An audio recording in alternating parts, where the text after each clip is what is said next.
நமஸ்காரம்.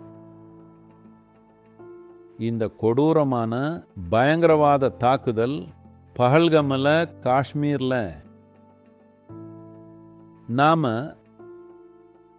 நம்முடைய அப்பாவி மக்களை பாதுகாக்கிறதுக்கும் நாட்டுடைய பொதுவான பாதுகாப்புக்கும் என்ன செய்யணும் அப்படின்றத பொறுத்தவரையில் ஒரு புது அத்தியாயத்துடைய துவக்கமாக இருக்கும். தீவிரவாதத்துடைய நோக்கம் போர் இல்லை, ஒரு சமூகத்தை பயத்தால் முடமாக்குறது. அவங்களுடைய நோக்கம் மக்கள் மத்தியில் பீதியை உருவாக்குறது, சமூகத்தை பிளவுபடுத்துறது, நாட்டுடைய பொருளாதார வளர்ச்சியை தடம்புற வைக்கிறது, போராட்டத்தை உருவாக்குறது, ஒவ்வொரு நிலையிலையும் வன்முறையையும் சட்டம் ஒழுங்கு இல்லாத நிலையையும் உருவாக்குறது. வேற விதமா சொல்லணும்னா ஒரு நாட்டையே தோல்வியடைய செய்யறது. உலகத்தில் நடக்கிற எல்லா விதமான வன்முறையிலையும் மத நோக்கத்தில் நடக்கிற வன்முறை தான் ரொம்ப ஆபத்தானது. வேற எதுக்காக சண்டை போடுற ஒரு மனிதர்கிட்டையும் நீங்க பேச முடியும். ஆனா ஒரு மனிதர் தன்னுடைய கடவுளுக்காக சண்டை போடுறதா நம்பும்போது அவகிட்ட பேசி புரிய வைக்கவே முடியாது. மக்கள் பணத்துக்காக, சொத்துக்காக, செல்வத்துக்காக, இல்லைன்னா வேற ஏதோ ஒண்ணுக்காக சண்டை போடும்போது அவங்க கிட்ட பேச்சுவார்த்தை நடத்த முடியும். ஏன்னா அவங்க உயிர் நோக்கத்துல இருக்கிறாங்க. ஆனா அவங்க கடவுளுக்காக சண்டை போடுறதா நினைக்கிறவங்களா இருந்தா அவங்களோட ஒரே நோக்கம் சாகிறதும் நம்ம எல்லாத்தையும் அவங்க கூட கொண்டு போகிறதும் தான். 1000 வருஷமா வெளியிலிருந்து படையெடுப்புகளுக்கு அப்புறம் வெளியிலிருந்து நம்மளை ஆக்கிரமிச்சாங்க. ரொம்ப கொடுமையான ஏழ்மையை பார்த்ததுக்கு அப்புறம் இந்த நாடு இப்போ பொருளாதார நல்வாழ்வுடைய வாசல்ல இருக்குது. இந்த வாய்ப்புமோ சாத்தியமும் நமக்கு சும்மா வரல. ரொம்ப வலி வேதனை நமக்கு முன்னாடி பல தலைமுறைகளா மக்கள் செஞ்ச தியாகத்தினால இது வந்திருக்குது. அதனால இந்த முயற்சிகள் எல்லாத்தையும் கனிய வைக்கிறதும் அவங்க கனவுகளை நனவாக்குறதும் நம்ம கடமை.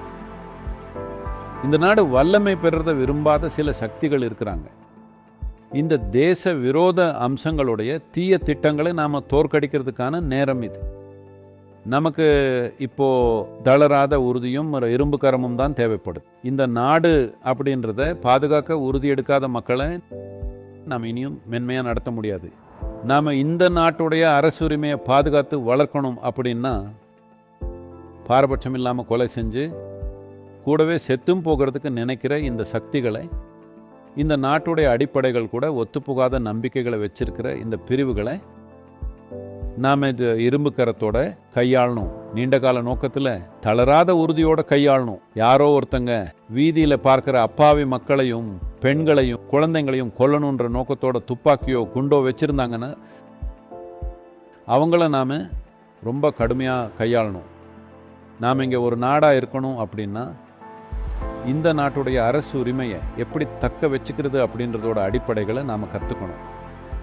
ஒரு சமூகமும் நாடும் செயல்படுறதுக்கு அச்சுறுத்தலாக இருக்கிற யாராக இருந்தாலும் அவங்கள நம்ம வீழ்த்தணும். நீண்ட கால தீர்வுகள் வேற.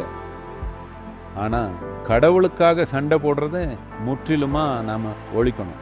இது சமூகத்துடைய எந்த சாரார்கிட்ட இருந்து வந்தாலும் சரி. இந்த தீவிரவாதிகள் எப்போதுமே அரசியல் பகடை காய்களோ இன்னொருத்தர் கரங்களில் இருக்கிற கருவிகளோ கிடையாது. இந்த மாதிரி சக்திகளுக்கு இணங்குறவங்க எப்போவுமே இருக்கிறாங்க. ஆனால் யாரோ ஒருத்தங்க எங்கள் கடவுளுக்காக சண்டை போட்டு கொல்லுவோம் அப்படின்னு சொல்லும்போது நீங்கள் அதில் நேரடியாக கலந்துக்கிறீங்களோ இல்லையோ, உங்களோட வழி தான் ஒரே வழின்னு நீங்கள் நம்புகிற வரைக்கும் நீங்களும் அதனுடைய அங்கம்தான். நம்ம நாட்டிலேயே நம்ம மத்தியில் இந்த மாதிரி நம்பிக்கைகளும் நோக்கங்களும் இருக்கிறாங்க அப்படின்றத நாம் ஏற்றுக்க தயாராக இல்லை. எங்கேயோ நாம் என்ன நினைக்கிறோம்னா இந்த எல்லைக்கு வெளியில் இருக்கிற சக்திகள் இது எல்லாத்தையும் கட்டுப்படுத்துகிறாங்கன்ற நினைக்கிறோம். ஆனால் வெளியில இருந்து உதவி ஏன் வருதுன்னா இந்த மாதிரி நோக்கங்களோடு இருக்கிற மக்கள் இங்கே இருக்கிறதுனால தான். இன்னும் பரந்த நீண்ட கால தீர்வு இந்த எல்லா சூழ்நிலைகளுக்கும் இருக்குது. நம்ம இந்த நாட்டுடைய கட்டுறுதியை பேணி காக்கணும். பலவிதமான சமூக கலாச்சார மத பின்னணிகளில் இருக்கிற மக்களுக்கு மத்தியில் நாம் வலுவான பிணைப்பை உருவாக்கணும்.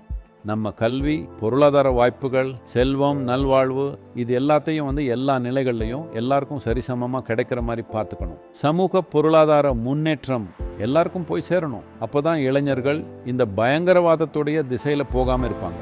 இந்த எல்லா விஷயங்களையும் காலப்போக்கில் நம்ம கவனிச்சுக்கணும். ஆனால் உடனடி நோக்கங்களுக்கு இந்த பயங்கரவாத செயல்களை ரொம்ப வலுவாக நம்ம ஒழிக்கணும். இந்த சட்டமின்மையை நாம் உடனே முடிவுக்கு கொண்டு வரணும். பெரிய அளவில் பார்க்கும்பொழுது நம்ம நாட்டுக்கு தேவைப்படுறதும் உலகத்துக்கு தேவைப்படுறதும் எல்லாத்தையும் தனக்குள்ள ஒரு பாகமாக இணைச்சிக்கிற தனி மனிதர்களும் சமூக அமைப்புகளும் தான். இந்த இணைச்சிக்கிற தன்மை ஆன்மீக செயல்முறைக்கு அடிப்படையான ஒரு இயல்பு மட்டும் இல்லை.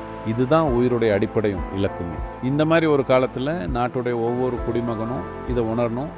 நம்ம நாட்டுக்குள்ள நீயா நானா அப்படின்றது இருக்கக்கூடாது. நம்முடைய மத நம்பிக்கைகள் என்னவா இருந்தாலும் சரி, நம்ம அரசியல் சார்புகள் என்னவா இருந்தாலும் சரி, நாம ஒரே பாரதம். நம்ம ஒன்றா இருக்கிறதால தான் நாம் முன்னேறி ஒரு மாற்றத்தை ஏற்படுத்த முடியும். நாம் அந்த மாதிரி ஒரு வாசலில் இப்போ இருக்கிறோம். நாம் அடுத்த 10 வருஷத்தில் சரியான விஷயங்களை செஞ்சால் ஒரு மகத்தான பாரதத்தை உருவாக்க முடியும். நாம் இதை நிகழச் செய்வோம்.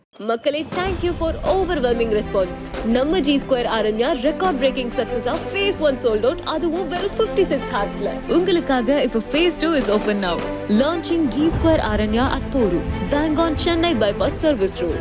Villa plots ranging from 800 to 3,800 square feet. Price on request only. To know more details, call 89399 89393.